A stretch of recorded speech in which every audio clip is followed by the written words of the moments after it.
नमस्कार, DD news में आपका स्वागत है। मैं हूं रमा त्यागी और सांकेतिक भाषा में मेरे साथ हैं रजनी। और अब शुरुआत करते हैं हेडलाइंस के साथ।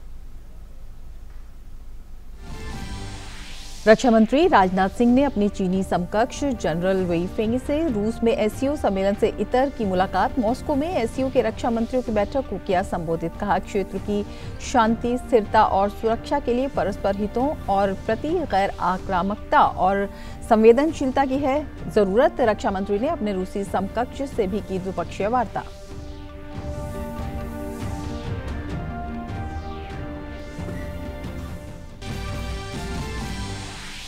विदेश मंत्री ने ब्रिक्स समूह देशों के विदेश मंत्रियों की वर्चुअल बैठक में लिया भाग। विश्व व्यापार संगठन, अंतर्राष्ट्रीय मुद्रा कोष और विश्व स्वास्थ्य संगठन जैसे अंतर्राष्ट्रीय निकायों में सुधार के साथ ही संयुक्त राष्ट्र सुरक्षा परिषद की स्थायी और अस्थायी दोनों श्रेणियों में विस्तार का किया आह्वान।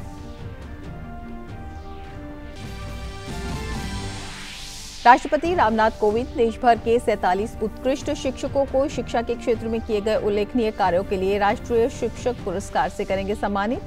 शिक्षा मंत्री रमेश पोखरियाल निशंक ने कठिन दौर में ऑनलाइन शिक्षा मुहैया कराने के प्रयासों के लिए शिक्षकों को कहा वॉरियर। मादक पदार्थ नियंत्रण ब्यूरो ने पूछताछ के बाद अभिनेत्री रिया चक्रवर्ती के भाई शौविक चक्रवर्ती और सुशांत सिंह राजपूत के पूर्व मैनेजर सैमुअल मिरांडा को किया गिरफ्तार। एनसीबी ने की रिया, शौविक चक्रवर्ती और सैमुअल मिरांडा के घर पर छापेमारी। दोनों की आज स्थानीय अदालत में होगी पेशी।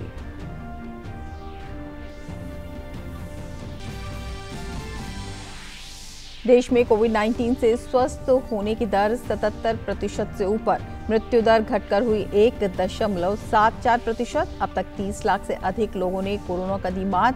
बीते 24 घंटों में 11,70,000 से अधिक लोगों की हुई कोविड जांच। वहीं दुनिया भर में कोविड-19 से संक्रमित होने वालों का आंकड़ा 2,67,00,000 के पार। तमाम अटकलों को विराम लगाते हुए अर्जेंटीना के फुटबॉल खिलाड़ी और फुटबॉल जगत के जाने माने नाम लियोनेल मेसी ने कहा कि आगामी सत्र में वे बार्सिलोना के साथ ही खेलेंगे। क्लब के साथ नहीं लड़ना चाहते कानूनी लड़ाई।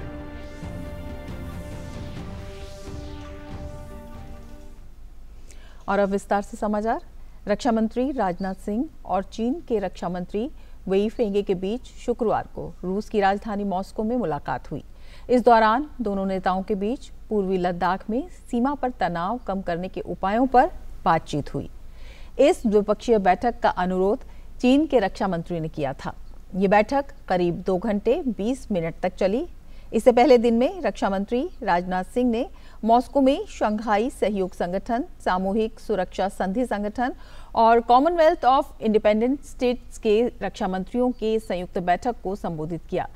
रक्षा मंत्री ने कहा, एससीओ क्षेत्र में शांति और सुरक्षा के लिए आपसी विश्वास, सहयोग, गैर आक्रामकता और अंतर्राष्ट्रीय नियमों और आदर्शों के प्रति सम्मान बहुत जरूरी है। रक्षा मंत्री ने कहा कि हमें आतंकवाद, मादक पदार्थों की तस्करी और पारगमन अपराध जैसे पारंपरिक और गैर पारंपरिक खतरों से निपटने के लिए संस्थागत क्षमता की आवश्यकता है। उन्होंने कहा कि भारत आतंकवाद के सभी रूपों और इसके समर्थकों की निंदा करता है। रक्षा मंत्री ने खाड़ी क्षेत्र की स्थिति पर भी अपनी चिंता व्यक्त की। उन्होंने कहा कि भारत चाहता है कि खाड़ी देश परस्पर सम्मान और संप्रभुता के आधार पर बातचीत द्वारा आपसी मतभेदों को हल करें। रक्षा मंत्री ने अपने संबोधन में अफगानिस्तान में सुरक्षा स्थिति को लेकर चिंता जताई। उन्होंने कहा कि भारत वहां शांति के लिए अफगानिस्तान सरकार के प्रयासों का समर्थन करना जारी रखेगा। विदेश सचिव हर्षवर्धन श्रृंगला ने भारत और चीन के बीच स्थिति को अप्रत्याशित करार देते हुए बीते वर्षों में इसे सबसे गंभीर चुनौतियों में से एक बताया है। इस स्थिति के लिए उन्होंने मुख्य रूप से LAC पर हुई मौतों को कारण बताया। जून में चीन के सैनिकों से गलवान में हुई झड़प के दौरान भारत के 20 जवान शहीद हो गए थे। ये हाल के वर्षों में 40 से ज्यादा वर्षों के बाद इस सीमा पर हमारे सामने आने वाली सबसे गंभीर चुनौतियों में से एक है, जिसमें हमने अपने जवानों को खो दिया और ये एक अप्रत्याशित स्थिति है। 1962 से अब तक कभी भी ऐसी स्थिति नहीं बनी। हम पहली बार जवानों की जिंदगियां हारे। उन्होंने कहा, भारत चीन के साथ सैन्य और राजनयिक स्तरों पर बातचीत के जरिए सभी मुद्दों को हल करने के लिए दृढ़ता से प्रतिबद्ध है, लेकिन जहां तक हमारा संबंध है, हमारी संप्रभुता और क्षेत्रीय अखंडता में कोई समझौता नहीं होगा। ब्रिक्स समूह देशों के विदेश मंत्रियों की वर्चुअल बैठक शुक्रवार को संपन्न हुई। इस बैठक में आतंकवाद से निपटने पर चर्चा की गई। मंत्रियों ने 75वें संयुक्त राष्ट्र महासभा एजेंडे के प्रमुख मुद्दों सहित अंतर्राष्ट्रीय मंचों पर संभावित ब्रिक्स सहयोग पर चर्चा की। इसके साथ ही दुनिया भर में बढ़ती हिंसा और विभिन्न हिस्सों में जारी संघर्षों पर चिंता व्यक्त की गई। रूस की अध्यक्षता में की गई इस बैठक में ब्रिक्स सहयोग के 3 स्तंभों और संभावित परिणामों के तहत गतिविधियों की प्रगति की समीक्षा की गई। भारत के विदेश मंत्री डॉक्टर एस जयशंकर ने ब्रिक्स देशों के समूह से आतंकवाद के खतरे से निपटने के लिए सहयोग बढ़ाने का आह्वान किया।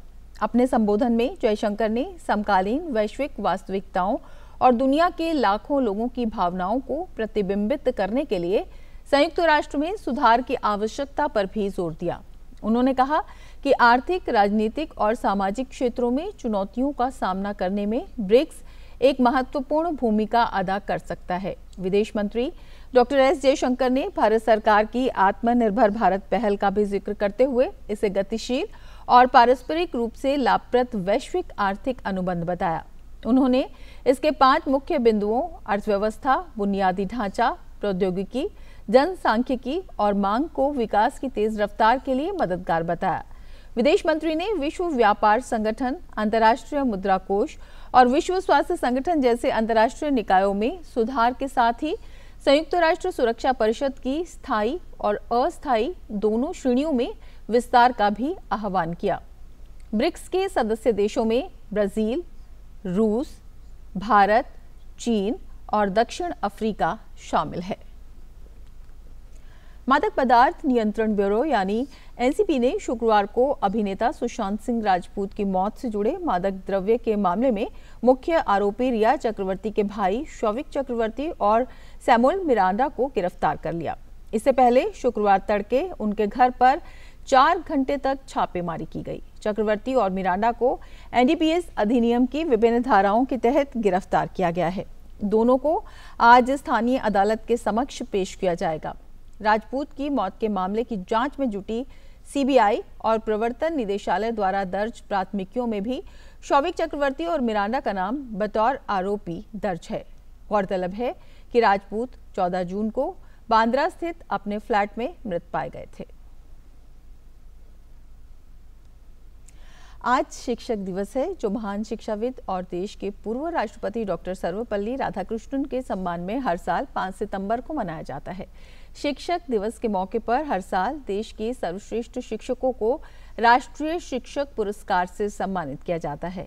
इस बार भी देश भर के 47 उत्कृष्ट शिक्षकों को शिक्षा के क्षेत्र में किए गए उल्लेखनीय कार्यों की वजह से राष्ट्रीय अवार्ड से सम्मानित किया जाएगा।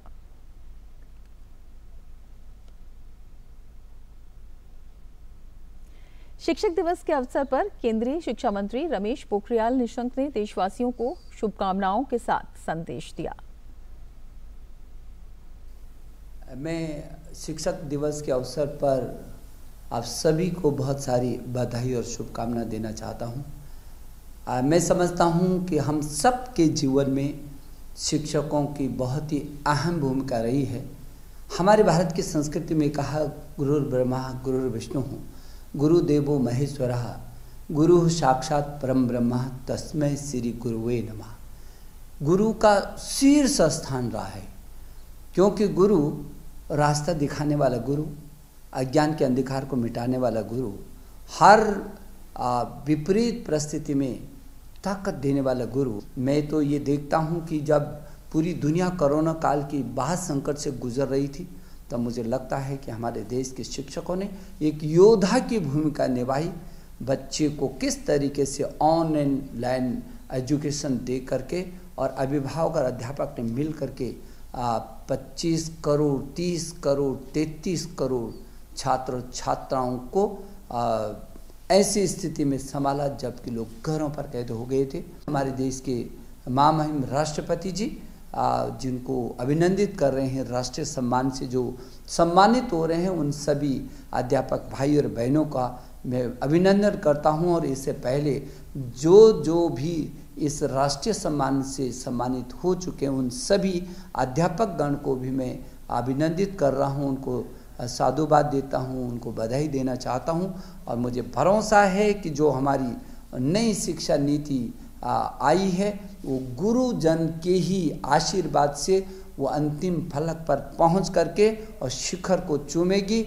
एक बार मैं शिक्षक दिवस के इस पुनीत अवसर पर, प्रेरणा के दिवस के अवसर पर, जो हमारे लिए पवित्र दिन है, जो हमारे लिए प्रेरणा का दिन है, जो हमारे गुरुजनों को अभिनंदित करने का दिन है, इस अवसर पर मैं आप सबको बहुत सारी बधाई देता हूँ।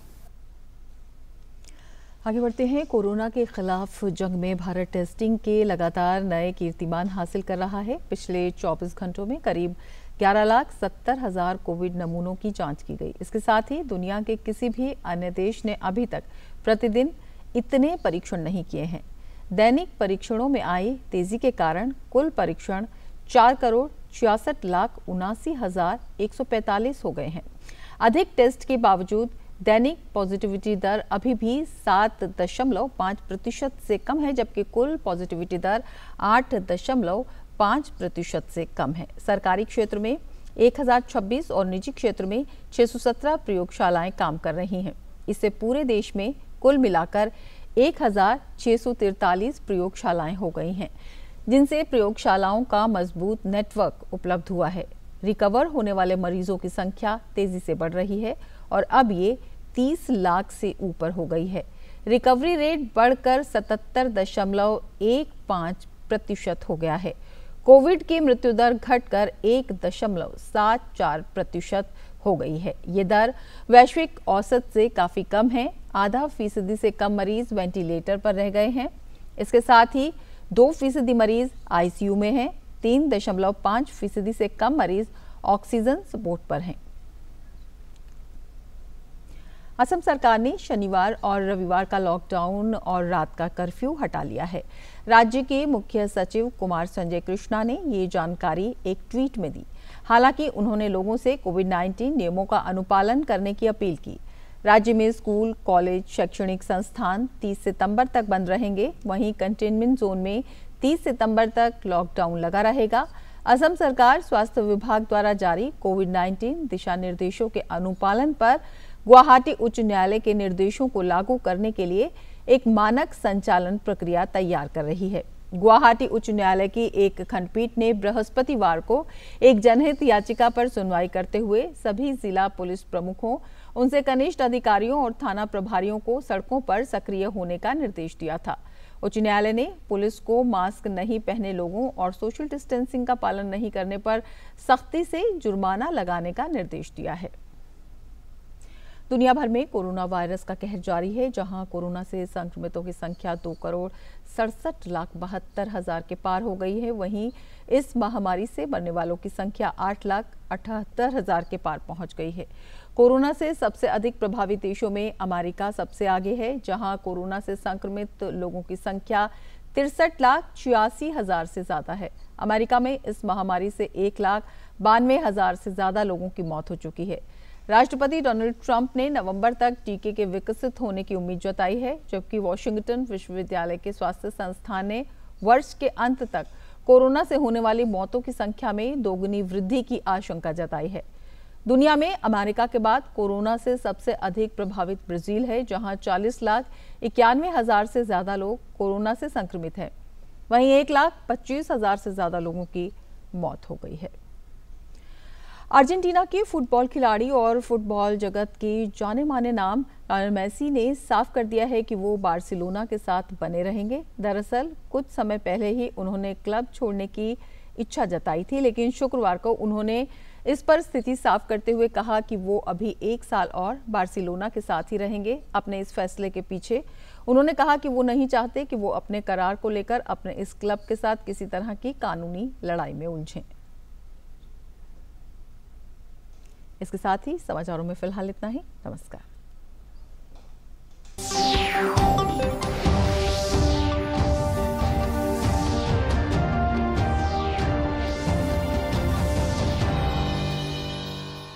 समाचार के सह प्रायोजक थे वंडर सीमेंट।